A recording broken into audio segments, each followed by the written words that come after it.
The opening ceremony for the Winter Olympic Games fast approaching on Friday. So is Sochi ready? The answer appears to be kinda. Welcome to your Wednesday afternoon news hub. I'm Sarah Murray. From not quite finished hotel rooms to hours-long lines to buy tickets for the newly built rail line, things are still a little bit rough. WSJ reporter Anton Troianovski joins us from Sochi, Russia with more. Hi, Anton. Hi, good afternoon, Sarah. So people are starting to arrive for the Olympic Games. What kind of hotel situation is greeting you guys? Well, as I'm sure you've heard, it's somewhat chaotic. People are finding their hotel rooms without water, without lights, without locks in some cases. But you know, the context here is important, which is where I'm sitting right now in my hotel room, which, by the way, is fine, as I mentioned to you earlier. Is we're sitting in a river basin that just a few years ago was completely empty of major construction. And in this river basin, the Russians in the last few years put these hotels with thousands of rooms along with all these major Olympic sports complexes. So what happened here is you have all these buildings that were kind of put into a place that had nothing.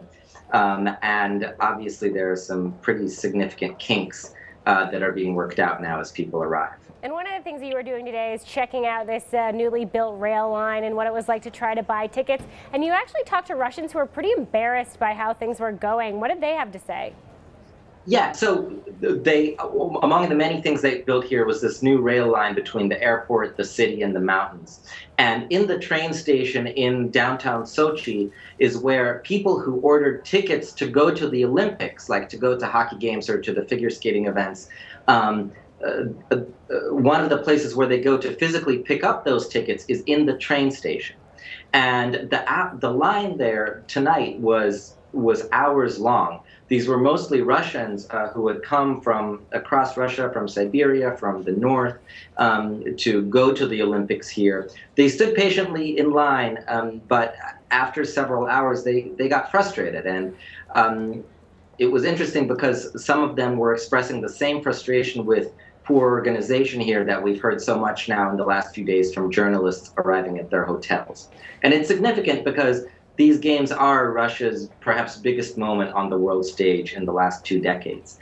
And Russians know that. And so they are taking it seriously when there are some organizational kinks here as we get going. And what do the organizers there in Russia have to say about some of the kinks, as you're calling them?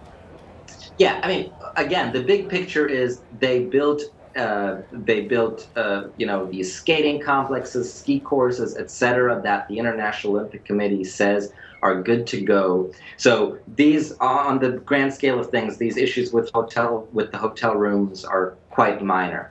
What the organizers say is there are 3% of rooms that are undergoing final testing or final cleaning, depending on who you ask, and people whose hotel rooms aren't ready are getting rebooked.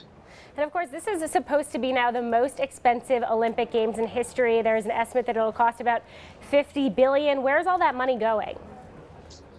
It went to build that rail line. It went to build these new stadiums. It went to build new infrastructure between where I'm sitting, which is right by the Black Sea, sort of at sea level, and the mountains behind me. You know, this is a beautiful area. You know, pretty far south. It's nice and warm outside. The Caucasus Mountains come right up against the sea here. It really is dramatic and beautiful. But it's been, you know, it's not that developed for modern day tourism. So Russia spent billions and billions of dollars developing this area, building new ski slopes and infrastructure. So that's where a lot of the money went. Russians also suspect that a lot of corruption happened along the way and that it went to pad the pockets of the various so-called oligarchs who contributed to building this area. You know, that's something that obviously the Russian government denies, but that will also be an issue that's going to be sort of very much in the conversation over the next few weeks. All right, Anton joining us from Sochi. Thanks for being here. Glad to be here.